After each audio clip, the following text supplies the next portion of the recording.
Hello नमस्कार, मैं सतीश स्वागत करता हूं आपका मैथसेरा के ऑनलाइन प्लेटफॉर्म पर। आज जो हमारा टॉपिक है वो है वॉल्यूम। वॉल्यूम में आपके फर्स्ट ग्रेड सेकंड ग्रेड में जो भी प्रश्न आए हुए हैं आज हम उन्हें करने वाले हैं। ठीक है। ये जो यूनिट है आपका इंटीग्रल वाला, इसके अंदर टॉपिक ज़्यादा हैं, तो क्वेश्चन हर टॉपिक से पाँच सात क्वेश्चन आते हैं। ठीक है ना। तो यहाँ से भी आपके पास 5 या 6 क्वेश्चन आए। इसमें हम अभी जो 5 तारीख को 2026 में पेपर हुआ फर्स्ट ग्रेड का, उसके क्वेश्चन भी हम करेंगे। देखिएगा, पहला प्रश्न हमारा है, यहाँ एक आपको एलिस दिया हुआ दीर्घवृत्त दिया गया है और आपसे पूछा गया है कि रिवॉल्विंग अबाउट माइनर एक्सिस, इसकी लघु अक्ष के परित घुमाने पर इसका जो आयतन बनेगा वो क्या आना चाहिए। तो देखिए, सबसे पहले हम डायग्राम बनाते हैं। इसको सॉल्व करने के दो तरीके हैं। पहले मैं आपको मेथड 1 बताता हूँ। मेथड 1 कैसे होना चाहिए, इसका डायग्राम बनाएंगे तो ये वाला डायग्राम आएगा। ये पॉइंट ए आएगा, ये बी है, ये सी, ये डी। तो ये देखो, यहाँ पर ये 9 है, तो अगर y 0 रखेंगे तो ये आएगा +-3, मतलब -3 और 3। सॉरी, यहाँ +3 आएगा, यहाँ -3 आएगा, यहाँ पर 0 आएगा y, यहाँ भी 0 आएगा y। बी बिंदु पर x अक्ष y अक्ष है तो x बराबर 0 आएगा। x 0 रखो तो y का मान +-2 आएगा, 0,2 और 0,-2। ये आपका मूल बिंदु। लघु अक्ष ये वाली होगी जो BD है, इसके बाद यूं घुमाएंगे गोल गोल, तो आपको जो आकृति मिलेगी उसका आयतन निकालना है। ठीक है। तो इसका जो y अक्ष के अबाउट है, ये तो y अक्ष इसकी लघु अक्ष बन रही है, तो y अक्ष के परित जो घुमाने पर वॉल्यूम मिलेगा, आपको आयतन मिलेगा, वो क्या मिल जाएगा, πx² dy। पाई कांस्टेंट है, बाहर चल जाएगा, c मतलब लिमिट है। ठीक है। लिमिट कैसे चलेगी, आप dy की बात करोगे तो ये आएगा -2 से +2। क्लियर। आयतन में ध्यान रखना, डबल ओवल कुछ नहीं होता, एक कोने से दूसरे कोने तक निकालते हैं तो पूरा वॉल्यूम कैलकुलेट करता है वो। अगर मैं -3 से +3 करूंगा तो ऐसा नहीं कि ऊपर वाला वॉल्यूम ज्ञात होगा, आयतन ज्ञात होगा, नहीं, नीचे वाला भी ज्ञात होगा, एक साथ ज्ञात होगा। क्लियर। तो यहाँ पर जो लिमिट होगी, यानी जो y वेरी करेगा, y बराबर -2 से +2 जाएगा, y बराबर +2 तक। ये तो बात हो गई लिमिट की। x² का मान मैं यहाँ से आराम से निकाल सकता हूँ, वैल्यू रख देते हैं आप इसकी। जो वॉल्यूम आएगा वो आएगा y बराबर -2 से 2, और यहाँ से x² का मान निकालोगे तो देखो ये क्या होगा, 1 - y² बराबर /4 बनेगा, और 9 इधर मल्टीप्लाई में आ जाएगा, ये बन जाएगा 9 4 - y² /4 और होल पावर 1/2। या फिर x² का तो मान रखना है आपको, ये 1/2 पे हटाओ, ये x² का मान निकालो तो ये वाला पार्ट उधर जाएगा तो माइनस में हो जाएगा। ठीक है। 9 का उधर गुणा कर दोगे, या क्या 9 एलसीएम लो तो 4 - y², 9/4। ये लिख देता हूँ, 9/4 और 4 - y², और ये वाला dy अपनी जगह पर। तो 9/4 कांस्टेंट है, बाहर चला जाएगा। y की घात कैसी है, सम है, लिमिट माइनस से प्लस जा रही है, -a से +a। ठीक है। ये सम फलन है, तो ये क्या करेगा, 0 से 2 करेगा और डबल करेगा, ये आ जाएगा, जो वॉल्यूम है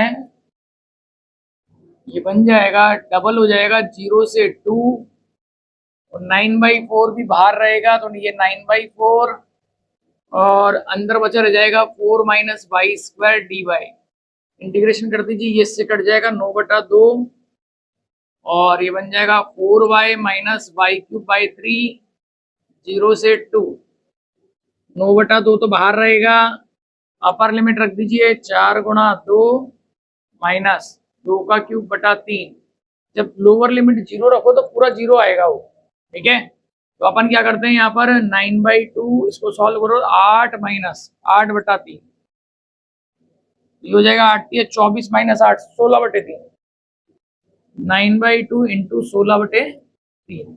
अच्छा, ये एक पाई भी था, इस पाई को भी बाहर करना था हमारे को, ये पाई इसके साथ चलता रहेगा, यहाँ लिखना भूल गया मैं, यहाँ कोई दिक्कत नहीं, आ जाएगा पाई। ये इसको काट देगा 8 बार, ये इसको काट देगा 3 बार, 8 × 24। जो वॉल्यूम आएगा वो कितना आएगा, 24 पाई आएगा। क्लियर है? ये तो हो गया पहला मेथड। दूसरा मेथड क्या है, ये तो आपके संतुष्टि के लिए है, एग्जाम में ऐसा नहीं करना, एग्जाम में आपको ऐसे करना था। देखो यहाँ पर क्या है, ये फॉर्मेट होती है x square upon a square plus y square upon b square बराबर 1। सेकंड मेथड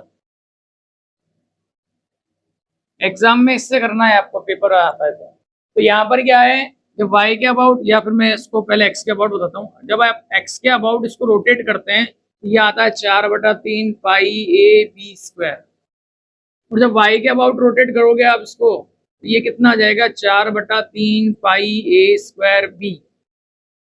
ये आएगा देखो 4/3 पाई, ए का मान अगर ढंग से देखें यहाँ पर 3 का स्क्वायर बन रहा है, देखो ए स्क्वायर है ना, 3 का स्क्वायर मतलब ए बराबर 3 है, बी यहाँ क्या बनेगा 4 है तो 2 का स्क्वायर, बी बराबर 2। सॉल्व करो तो 1 3 से 1 3 कट जाएगा, 4 3 12 12 दूनी 24। इससे भी आंसर कितना आएगा, 24 पाई। क्लियर? अभी तक इससे 5 से 6 प्रश्न आए हैं जिसमें ये वाला पार्ट रिपीट हुआ है, 2 बार आया है यहाँ से क्वेश्चन। एक बार तो इसके लिए पूछा था और एक बार इसके लिए पूछा है। ठीक है, तो इसका जो राइट और करेक्ट आंसर होना चाहिए वो होना चाहिए 24 पाई। Next question number 2। अब आपको एक परवलय वाई स्क्वायर बराबर 4x दिया हुआ है और कहा हुआ है कि इस परवलय का जो नाभि लंब द्वारा कटा हुआ भाग है वो शीर्ष पर स्पर्श रेखा के सापेक्ष घूम रहा है, उससे बनने वाले ठोस का आयतन क्या होगा। देखिए सबसे पहले डायग्राम बनाइए। ये क्या है, होता है इसका डायग्राम, इसका डायग्राम होता है ये वाला। ठीक है, यहाँ कहीं a,0 इसका नाभि है, नाभि लंब ये वाला हो जाएगा।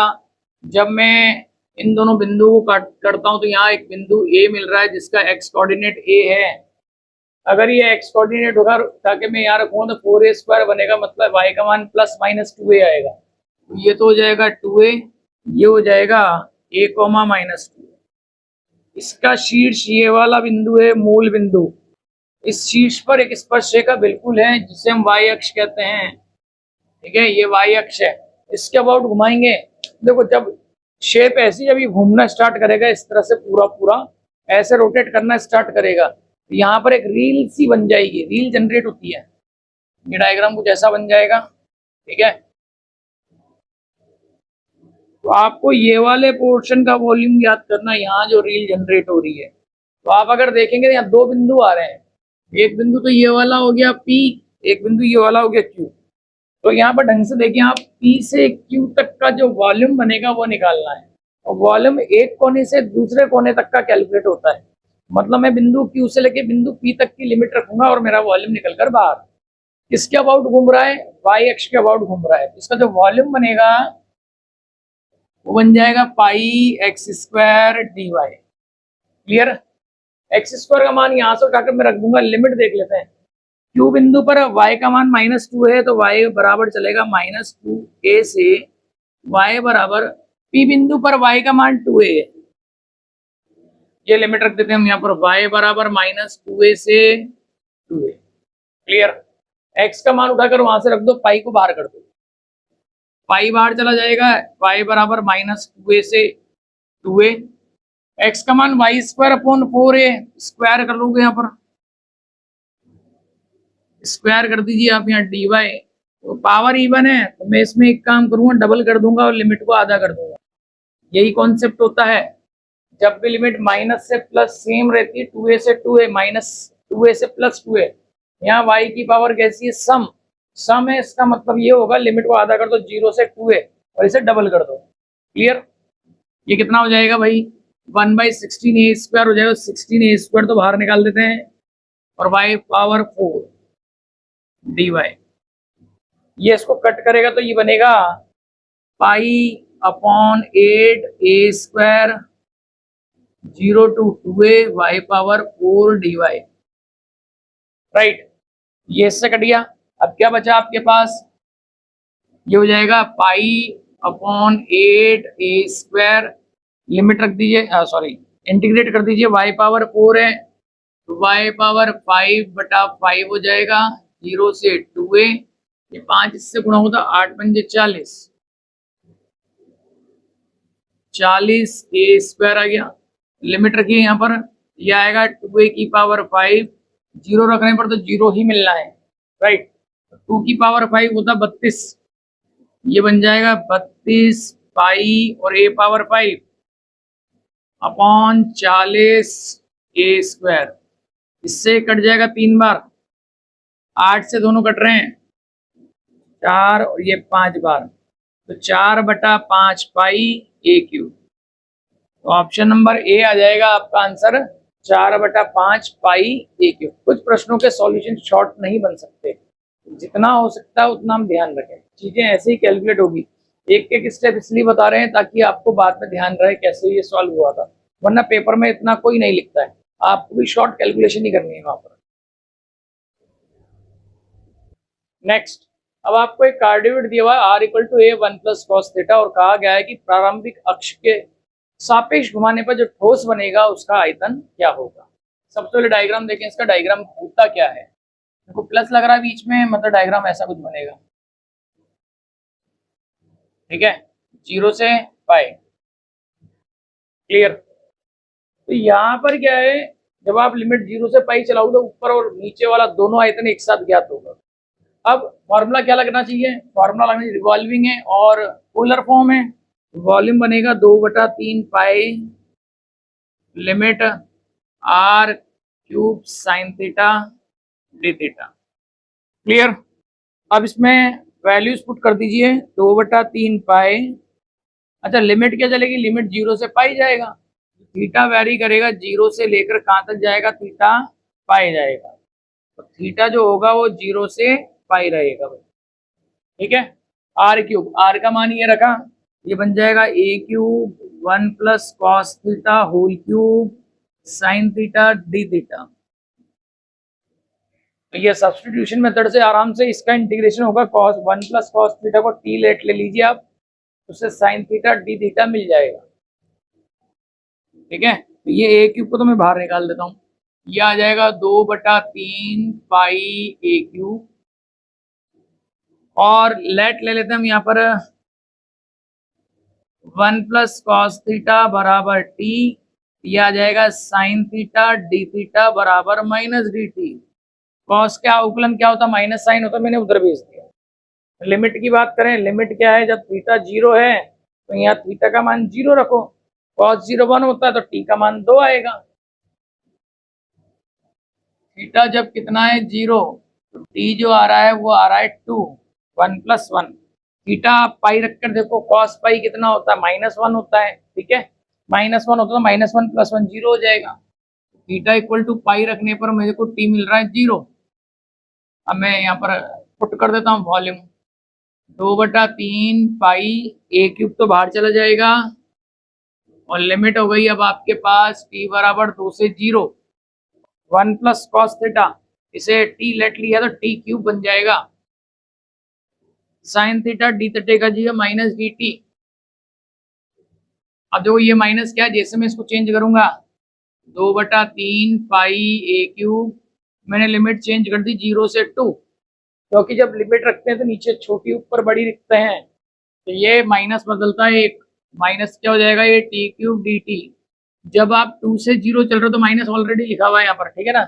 अगर मैं लिमिट को 2 से 0 की जगह 0 से 2 रखूंगा तो एक माइनस बाहर जाता है, प्रॉपर्टी ये है, ठीक है। तो माइनस माइनस प्लस हो गया, इंटीग्रेट कर दीजिए अब आप इसको, 2/3 पाई a³ t⁴/4 0 से 2।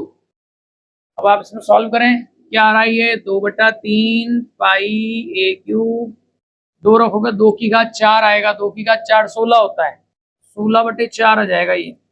इसको 4 बार काट देगा तो जो 4 बार कट गया यहाँ पर वो 4 इस 2 से गुणा होकर 8 देगा। तो वॉल्यूम जो आ रहा है वो कितना रहा, 8/3 पाई a³। ये आंसर इसका करेक्ट होगा, क्लियर है। तो हमने ज्यादा कुछ नहीं करा, डायग्राम याद होना चाहिए, ये पॉइंट्स याद होने चाहिए, ठीक है ना। तो लिमिट डायरेक्ट आप रख सकते हो, कुछ डायग्राम तो जिनकी चीजें आपको डायरेक्ट याद होनी चाहिए, ठीक है ना। जैसे r=a cos θ, अगर आपके पास क्या है, सर्कल है, उसकी लिमिट हमेशा -π/2 से π/2 चलेगी, इसकी लिमिट 0 से पाई चलती, कुछ चीजें फिक्स है जो आपको याद रखनी पड़ेगी। अब इसमें क्या है, हमारे पास जो दिया हुआ वक्र उसमें a बराबर 1 है, मैं a बराबर यहाँ पर 1 रख देता हूँ। जैसे मैं a बराबर 1 रखूंगा तो वॉल्यूम आ जाएगा इसमें 8/3 पाई। क्लियर। नेक्स्ट देखिए, ये प्रश्न 5 जून 2026 अभी लेटेस्ट जो एग्जाम हुआ था उसके अंदर आया था। बहुत बढ़िया और प्यारा प्रश्न था, इजी है। यहाँ पर बोला गया है कि एक सिलेंडर है, बेलन है, x² + y² = 2x, इसका z बराबर x और z बराबर 2x के मध्य जो परिबद्ध क्षेत्र होगा ना वो निकालना। देखो रिवॉल्विंग नहीं करवा रहा इस बार वो, ठीक है, रिवॉल्व नहीं करवा रहा है, वो परिबद्ध बीच में जो वॉल्यूम बन रहा है उसे मार्क कर दिया, z बराबर x है और z बराबर 2x है, इसके बीच में जितना वॉल्यूम है ना वो निकालना है। ठीक है, तो देखिए अगर वॉल्यूम आप निकालते हैं, वॉल्यूम क्या होता है, सबसे पहले हाइट इनटू उसका एरिया, एरिया dA होता है, राइट। अब h कितना है उसने मार्क कर दिया, जैसे ये सिलेंडर है x से 2x के मध्य यहाँ जो बाउंडेड वॉल्यूम है वो निकालना है। तो x से 2x है तो मैं 2x - x करूंगा तो ये वाली हाइट आ जाएगी अपने पास। ठीक है, ये आएगा 2x - x। वॉल एरिया क्या होगा, dx dy हो जाएगा। तो dv कितना आ गया आपके पास कंप्लीट, x dx dy। इसे किसी से भी करो, इसे पोलर फॉर्म में कन्वर्ट करके कर सकते हैं आराम से। देखिएगा, लेट x बराबर r cos थीटा और y बराबर r sin थीटा। आप ढंग से देखें, ये एक सर्कल का भी तो समीकरण है। बेलन जो होता है उसके नीचे और ऊपर दोनों तरफ क्या होता है, सर्कल वृत्त होता है। ठीक है,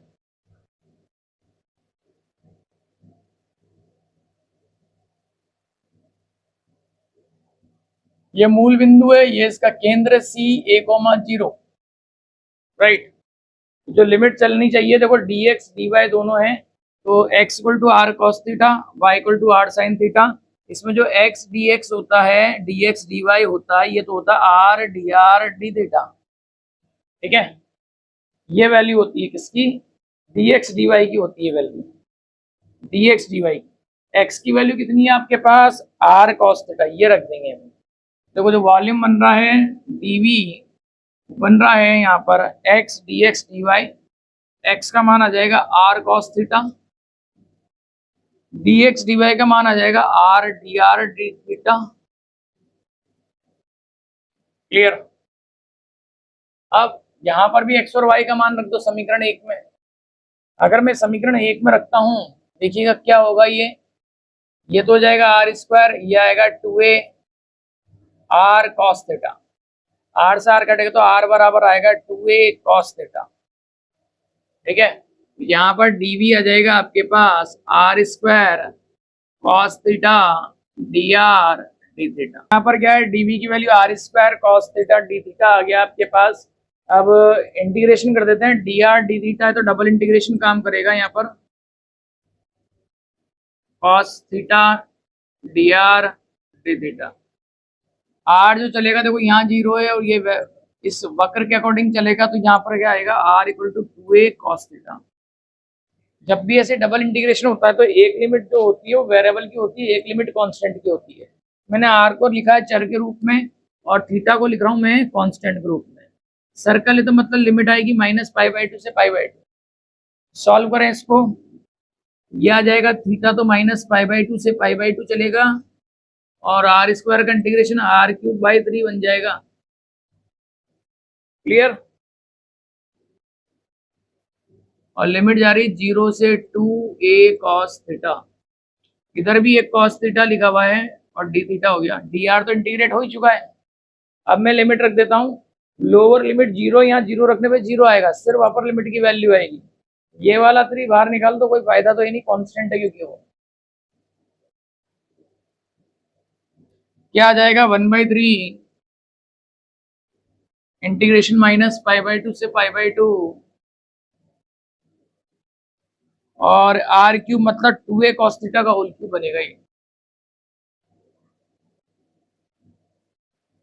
क्लियर, एक cos थीटा यहाँ पर है d थीटा। ये वाला 3 हमने बाहर निकाल दिया, ये अब इसको रखोगे क्यूब करोगे 2a का क्यूब बनेगा वो बाहर चला जाएगा 8a³ बनकर, ठीक है। इधर cos क्यूब आ रहा है और एक cos वहां पर है, ये बन जाएगा देखो कितना 8a³/3 माइनस π/2 से π/2 cos पावर 4 थीटा dt। अब आप ढंग से ध्यान दो तो cos क्या होता है, इवन फंक्शन होता है, समफलन होता है। तो क्या होगा समफलन के लिए, समफलन के लिए ये डबल हो जाएगा और ये लिमिट को आधा कर देता है। मैं यहाँ पर इसको डबल कर दिया, ठीक है। माइनस π/2 से जीरो वाले को जीरो से π/2 में मिक्स कर दिया और उसको डबल कर दिया, cos पावर 4 थीटा लिखा हुआ है। अब इसका इंटीग्रेशन हम कर सकते हैं गामा फलन से, 8 दूनी 16a³/3 बन जाएगा। जब गामा फलन लगाओगे यहाँ पर तो गामा 5/2 प्लस 4 है तो +1 होता है, 5/2 आ जाएगा। साइन की पावर 0 है, गामा हाफ आएगा, ठीक है। अब होगा क्या, गामा आपकी वैल्यू तो √π बनती है, इसको कैलकुलेट कर लेंगे। डिनोमिनेटर में क्या हो जाएगा, ट्वाइस गामा 4 + 0 + 2/2 करो 6/3 बन जाएगा। ये आ गया 16/3 a³ गामा 5/2 क्या आएगा 3/2 1/2 √π। गामा आप कितना आएगा √π, नीचे क्या आएगा ट्वाइस गामा 3 है, मतलब एक कम को तो 2 फैक्टोरियल बनेगा। 2 फैक्टोरियल कितना होता है, 2 होता है। तो 1 2 3 4 ये चारों कट जाएंगे, 16 को काट देगा, ठीक है। ये वाला 3 इस 3 को काट देगा, बचा क्या, उधर से पाई आ रहा है, इधर से a³ आ रहा है, वॉल्यूम आएगा πa³। पेपर में ऐसे होना चाहिए। देखो अक्सर क्या है, जब बीएससी वाला पार्ट होता है ना, इसका सॉल्यूशन लेंदी होता है, ऊपर से वॉल्यूम की बात करो तो वहां सॉल्यूशन लेंदी आएगा। इन केस कोई ऐसा क्वेश्चन आता है जो स्टैटिक्स है, यानी स्टैंडर्ड रिजल्ट है जो आपको शॉर्ट्स में मिलते हैं, उनमें से कोई आता है तो आप उसको डायरेक्ट टिक कर सकते हैं, ठीक है ना। इसका जो आंसर आएगा वो क्या आएगा, πa³ एकदम करेक्ट आंसर।